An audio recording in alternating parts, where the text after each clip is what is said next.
정혜인은 뭔가 좀 긴장한 상태로 보이고요. 현숙은 그저 시리에 빠져 있습니다. 정희가 먼저 말을 꺼내요. 그런데 광수님이 자기의 마음을, 정희의 마음을 전해 듣지 못한 채로 표현해주면 좋겠다. 정희가 5대5로 광수와 영호를 마음에 두고 있다는 사실을 광수가 몰랐으면 좋겠다고 해요.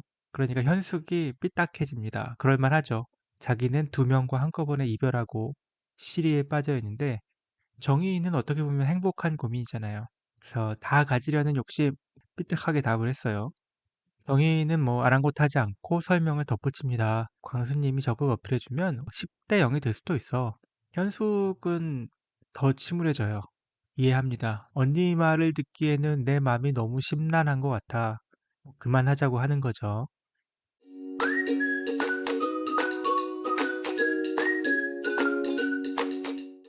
안녕하세요. 연프방정식입니다.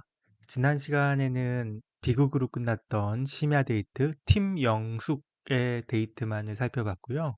다른 분들은 같은 시각 어떻게 보냈을까요? 데이트를 못하게 됐던 두 여자, 현숙과 정희 이야기가 있고요. 짧게는 10초에서 길게는 몇 분까지 상당히 압축 편집돼서 순식간에 끝난 듯 보이는 기타 세 커플의 순삭 데이트 보내드립니다. 마지막은 또 다른 2대1 데이트였죠. 순자와 함께한 충청권의 철철 브라더스 이야기 보내드립니다. 구독과 좋아요 먼저 해주시고요. 보고 나서 댓글도 꼭 부탁드릴게요. 여러분의 댓글 하나하나 힘이 많이 납니다. 자, 시작합니다. 2순위 선택을 받지 못했던 현숙과 정희는 먼저 집으로 돌아옵니다. 2순위 표를 못 받긴 했어도 둘 다 사실 1순위 표를 받았죠.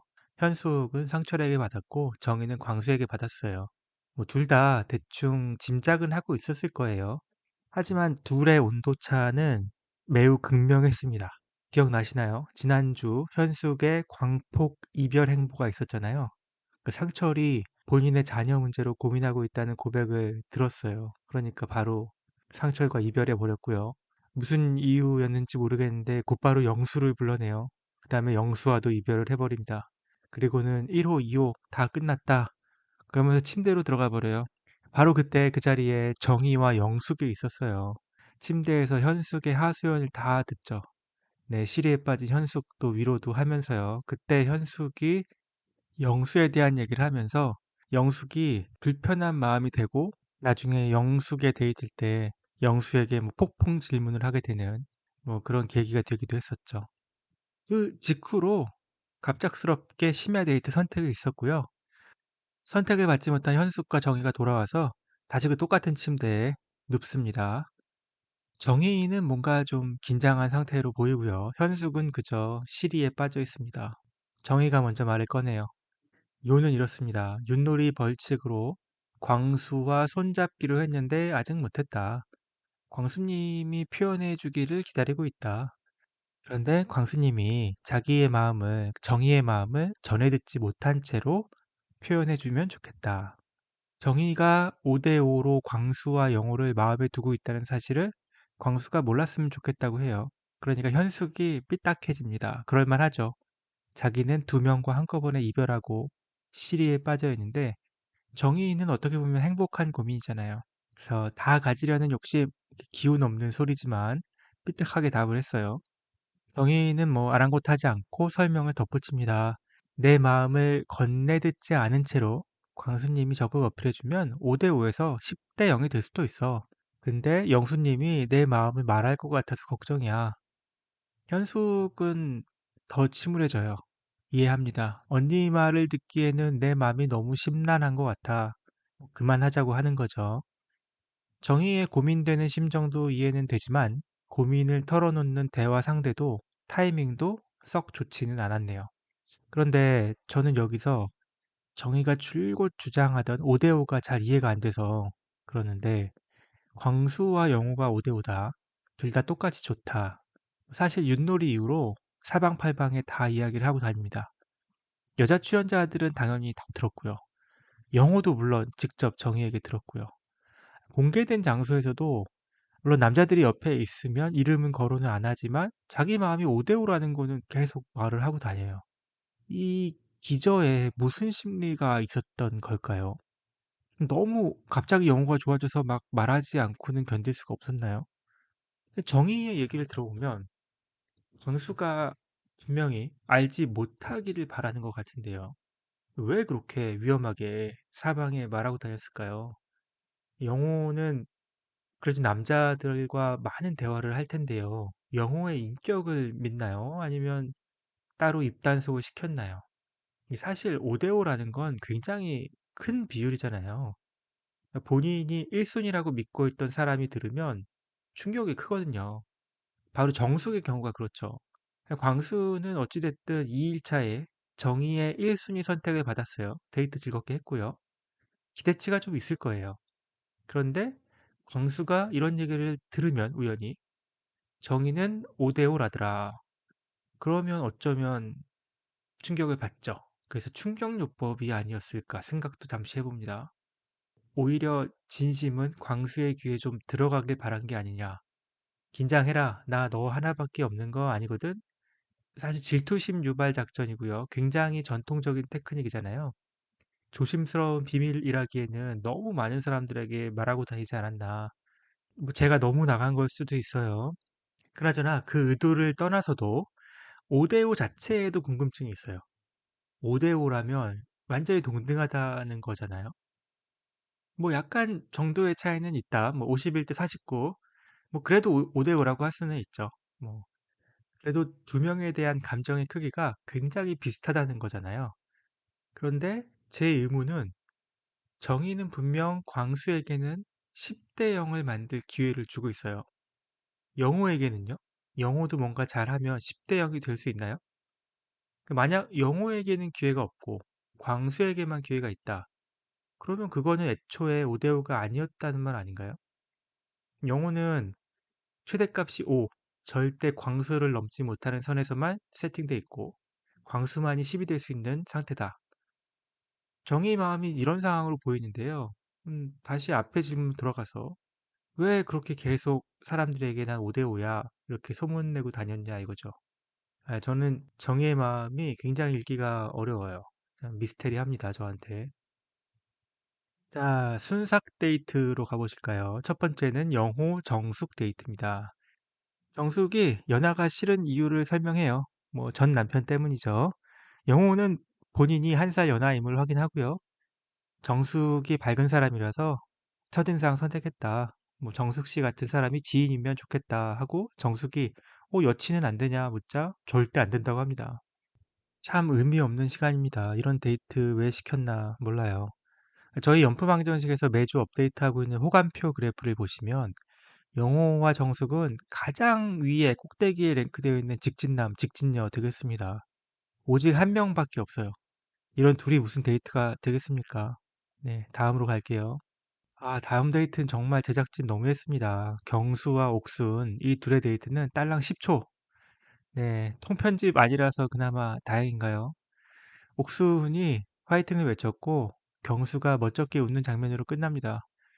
아무리 뭘 더 얘기하고 싶어도 방송된 게 없으니 더 얘기할 수가 없어요. 다음은 뎁콘의 격한 응원을 받았던 영식 영자 데이트입니다. 제작진도 영식이 짠했나 봐요. 뭐 제법 시간을 들여서 보여줬어요. 대화 내용은 뭐 뻔히 예상됐었는데요. 처음에 서로 칭찬하고요. 그다음에 자녀 얘기, 홀로 자녀를 키우면서 고생한 얘기 그렇게 가네요. 눈에 띄는 거는 역시나 영자의 발언 중에 동지라는 말이 있었죠. 부부가 살다가 동지애를 느끼는 거는 좋아요. 그런데 동지애를 느끼는 사람이 부부가 될 수는 없지 않나요?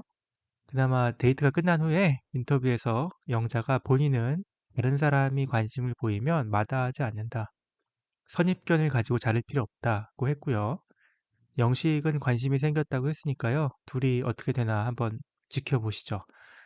그런데 한 가지 짚고 넘어갈게. 영식과 영철은 신기하게 여자가 겹칩니다.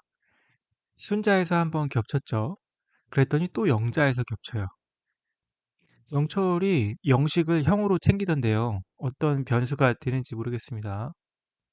네, 마지막으로 팀 순자의 2대1 데이트 되겠습니다. 영철이 변명으로 시작해요. 저녁 식사 데이트 때는 순자가 본인의 1순위인 것처럼 얘기했나 봐요. 본인이 그렇게 직접적으로 얘기했을 것 같진 않은데 뭐 또 모르죠. 아무튼 왜 순자를 2순위로 골랐는지 변명으로 시작합니다. 호감 순위가 아니라 뭐 대화의 필요성으로 뭐 골랐다. 대화의 상대를 고른 거다. 잘 납득하기 어려운 말을 하고요. 순자는 뭐 귀에 하나도 안 들린다. 뭐 이렇게 합니다. 근데 여기서 참 신박했던 전개는 영철이 변명을 하고 있는 본인을 자기 자신을 돌아보면서 아, 내가 순자를 좋아하고 있구나 생각하게 된다는 거예요.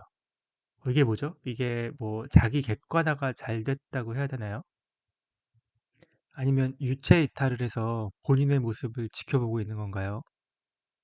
근데 여기서 뭔가 떠오르는 게 있지 않으세요? 네, 바로 영숙입니다. 영숙도 비슷한 유체 이탈 관찰 판단을 했었죠. 영수에게 따지고 있는 자신의 모습을 돌이켜보고는 아, 내가 영수를 좋아하고 있구나 생각합니다. 네, 영철의 깨달음은 옳았을까요? 1순위 영자와 시작도 못한 상황이고요. 근데 순자 운명론, 이게 맞는 걸까요? 그러나 상황은 영철의 마음과는 상관없이 진행됩니다. 순자가 상철에게 많이 기우는 거죠. 원래 1순위도 상철이었고요. 상철은 현숙 이야기를 하면서 한없이 진지했어요. 그런데 영철과 순자는 막 깔깔낄낄 웃느라 정신이 없습니다. 순자는 상철이 너무 귀여워서 그러는 것 같은데 영철도 그런가요? 순자가 너무 귀여워서 그런 건가요?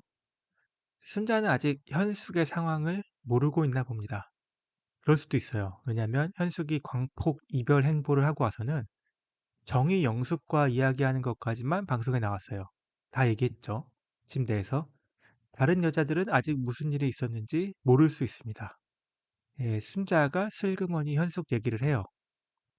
아, 상철한테 말이죠. 현숙이 철통 방어를 하고 있는데 빠져나올 수 있겠냐? 올가매어져 있다 라는 표현을 쓰죠. 여기서 상철이 제법 의리 있고 의젓하고 멋있는 발언을 합니다. 현숙을 두두네요. 올가맨 거 아니다. 솔직하게 직진하신 거다. 훌륭하다.